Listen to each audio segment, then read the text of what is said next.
Bonjour à tous, donc ça y est aujourd'hui 21 juin c'est le grand départ pour les foins 2020. Donc moi j'avais pas encore commencé parce que il y a eu un créneau fin mai où il avait fait beau pendant une semaine et donc c'était la tonte des brebis durant cette période, donc j'avais rien fait du tout. Donc après on a eu une période où il y avait beaucoup d'orage tout le temps et tout, il pleuvait tous les 2 jours, donc impossible de faire quelque chose. Donc là ça y est, je vais enfin pouvoir commencer. Donc aujourd'hui j'en ai 18 hectares à faire là, pour la première partie tout du moins. Donc tout est ok, donc la faucheuse est lavée, graissée, donc elle avait déjà fauché un peu pour les enribanages. Le tracteur pareil, graissage intégral, tous les niveaux sont bons, on va être prêt à attaquer.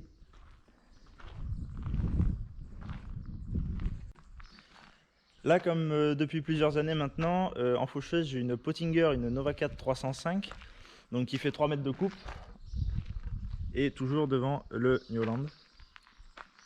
Donc là pour cette année, je vais faucher avec mes couteaux de l'année dernière que j'ai tourné. Donc celle-là, bon après il n'y a pas trop de topinière, elle use relativement peu ses couteaux. Du coup c'est ceux de l'année dernière qui sont tournés, je pense qu'ils vont faucher toute la journée tranquille. Parce que franchement elle use pas du tout, bon il n'y a pas de topinière non plus donc ça aide, on va pas se le cacher.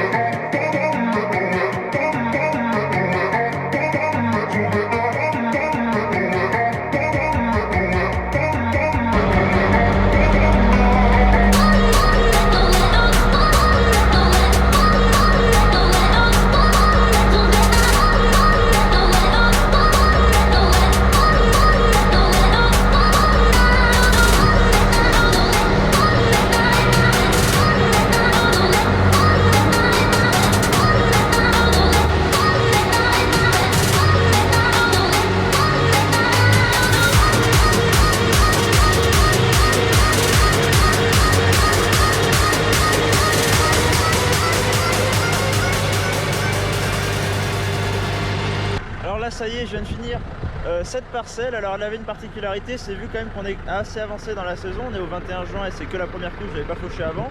Donc il y en avait un petit peu épais, ça a commencé à tomber, enfin c'était tombé quand même par endroits. Du coup j'ai joué un peu avec la longueur du troisième point, alors ça me fait couper un petit peu plus bas, mais j'ai réussi à en ramasser le plus gros. Donc voilà, il restera un petit peu par terre, mais dans l'ensemble, même si c'était couché, la faucheuse a quand même réussi à ramasser le plus gros. Alors ici on voit, bon, il y a de la quantité quand même. Et bon après au niveau du temps, tout le monde a fauché dans le coin, mais il est 5h30, je sais pas s'il va faire nuit ou s'il va pleuvoir, mais il va se passer un truc de toute façon. Il faudrait bien que ça se lève quand même.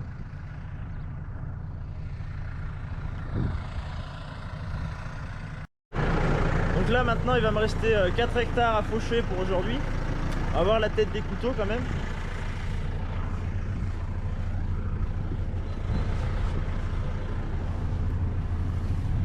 Voilà, donc les couteaux, les assiettes, elles tournent dans ce sens-là.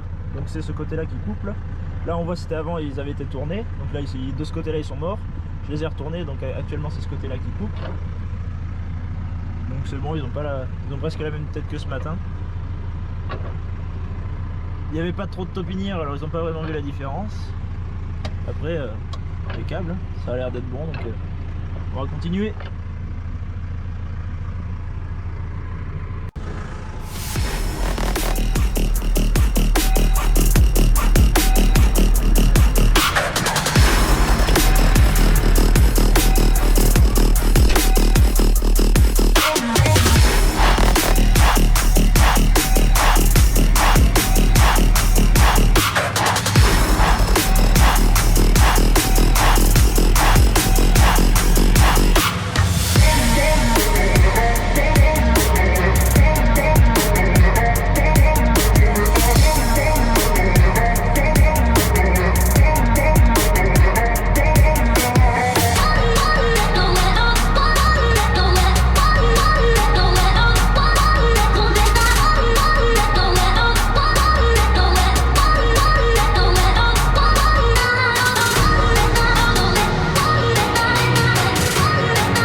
Bon alors là je viens de finir de faucher ma petite parcelle de 80 arts, donc même pas 1 hectare.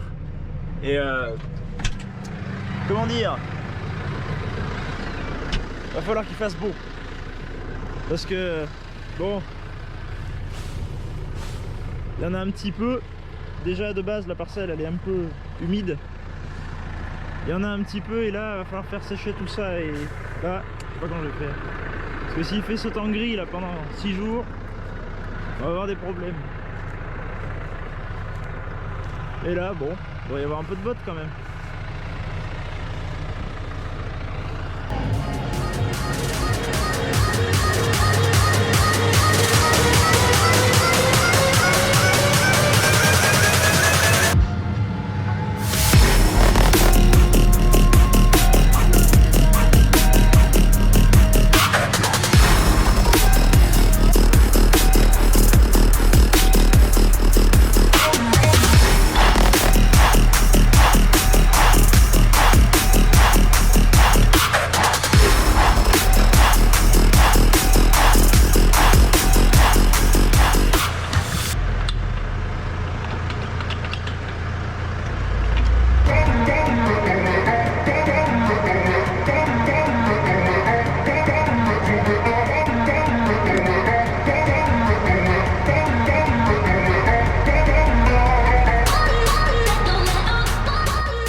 Alors là ça y est, donc après le fauchage, le fanage, donc je viens d'atteler la faneuse, donc c'est une Kuhn, une 6401 en DigiDrive, donc avec la tête qui tourne, qui fait 6,40 m.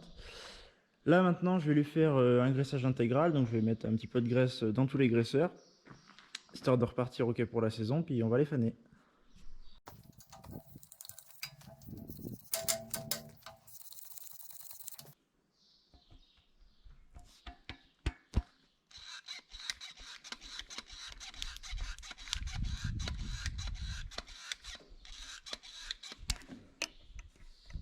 Là ça y est, je viens de faner 7 hectares, donc changement de parcelle, le tracteur vient d'arriver avec. Donc ici on peut voir que depuis hier ça a bien séché entre les passages et que ça a commencé à sécher dessus. Par contre on va voir que d'où l'intérêt du fanage, dès qu'on retourne, voilà, tout est vert dessous. Donc le but du fanage forcément ça va être de brasser, d'aérer le fourrage, donc afin que ce qui était dessous se retrouve dessus. Et plus il y a de quantité, des fois il faut faner plusieurs fois parce que ça peut pas tout sécher d'un seul coup. Il y aura forcément quelque chose qui se sera jamais retrouvé dessus face au soleil, donc il faudra le refaner. Donc là il y en a un petit peu, donc voilà on peut le voir. Dessous c'est bien vert, donc là je vais faner toute cette parcelle. Et c'est parti.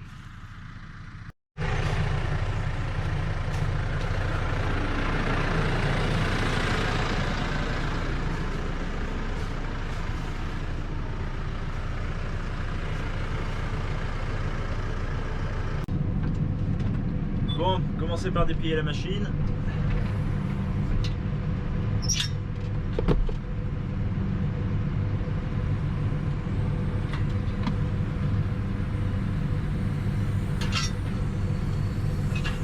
Bon alors, elle est en 540 mais je la fais tourner en écho parce que avec le tracteur que c'est, ça suffit largement pour faner du foin.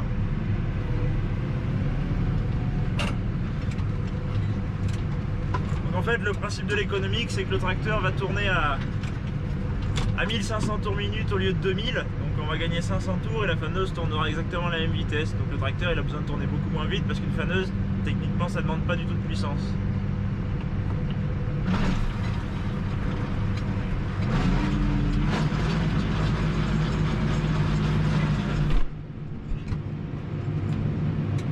C'est parti.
Mardi, je suis en train de faner une parcelle que j'avais pas fané hier soir, on est mardi matin.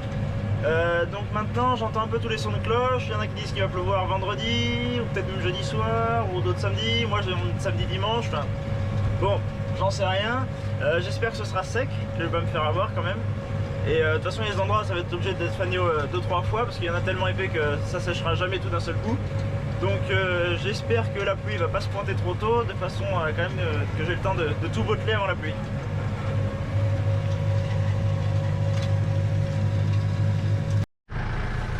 Du coup là dans cette parcelle je viens d'effectuer le deuxième fanage, donc elle a été fauchée avant-hier, fanée une première fois hier et refanée une deuxième fois à l'instant. Donc je suis agréablement surpris pour l'instant. Bon là maintenant ça y est, la chaleur, il fait chaud, il n'y a pas encore trop de vent mais ça aiderait un peu à sécher s'il y en avait. Mais ça sèche quand même relativement bien, on peut voir que par rapport au premier fanage ça a changé de couleur, ça commence à devenir un peu, enfin jaune façon de parler, donc le vert n'est plus trop présent, donc ça veut dire que ça commence à sécher. Mais voilà, on voit du coup l'effet du fanage, c'est que ça ressort du vert qui reste dessous un peu de partout, donc du coup qui était dessous et qui maintenant se retrouve dessus pour finir de sécher comme il faut. Ici dans cette parcelle ou comme dans d'autres parcelles d'ailleurs, le problème c'est les arbres. On peut voir ici au fond il y a une zone à l'ombre, généralement sous les arbres il y en a plus, donc il y a plus de quantité, ça sèche beaucoup moins bien. Vu que c'est à l'ombre, il faut que le soleil tourne. Et du coup on peut le voir comme ici ça sèche mal. Alors des fois on aurait pu le sortir à l'endainer pour le tirer un peu de l'ombre, mais ça augmenterait la quantité de ce côté là, donc vaut mieux le laisser et que ça sèche. Mais on voit que c'est pas du tout pareil et que ça sèche beaucoup moins bien. Après aussi ce qui est très important, c'est que vu que c'est du foin pour des brebis, il faut pas qu'il y ait que du régras parce que ça n'a pas un intérêt exceptionnel on va dire. Il leur faut quand même autre chose, puis sinon elles vont coincer un peu. Donc c'est des prairies on va dire multi-espèces où il y a quand même beaucoup de trèfles dedans, donc il y a plusieurs associations. On peut avoir un régras d'Italie, trèfle violet, ou un régras anglais, trèfle blanc, avec des fois un peu de lotier, de la fléole, ou des choses comme ça, ou même des fois des parcelles où il y a un peu de luzerne dedans, pour essayer de ramener de la protéine dans l'alimentation. Donc le but évidemment c'est que si on sème du trèfle, c'est qu'on veut récolter du trèfle, donc faut pas perdre les feuilles au fanage. Donc là on voit les pieds de trèfle qui sont là, donc les feuilles sont encore accrochées après, donc celui-là il devait être dessous parce qu'il est vert. Mais voilà, les feuilles sont pas tombées, enfin pas encore tout du moins, j'espère pas, j'espère que ça ira jusqu'au bout. Mais voilà, le fait qu'il y ait de la quantité et que le temps n'était pas vraiment là au début, qu'il faille faner plusieurs fois, bah, à chaque fois c'est un risque supplémentaire de faire tomber les feuilles. Et c'est pas le but recherché, il faut qu'elles soient là à la fin, sinon ça n'a pas d'intérêt. Donc là pour l'instant ça se passe bien, il me reste 13 hectares à faner là, dans l'après-midi, donc je vais continuer ça et puis voilà. Bon là au niveau de la machine, petit contrôle de temps en temps, ça se passe bien. Il n'y a pas une dent de tombée, c'est celle d'origine. C'est les mêmes depuis le début, j'ai mis une dent de cassée.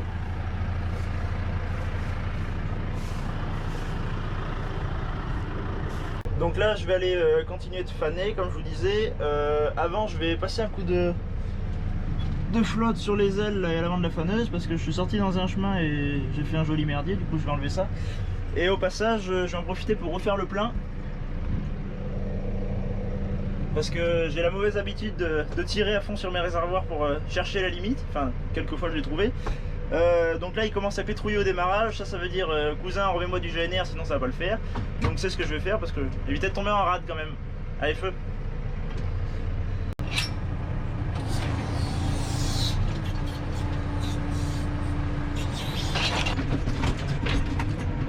Bienvenue sur nos merveilleuses petites routes de Haute-Vienne.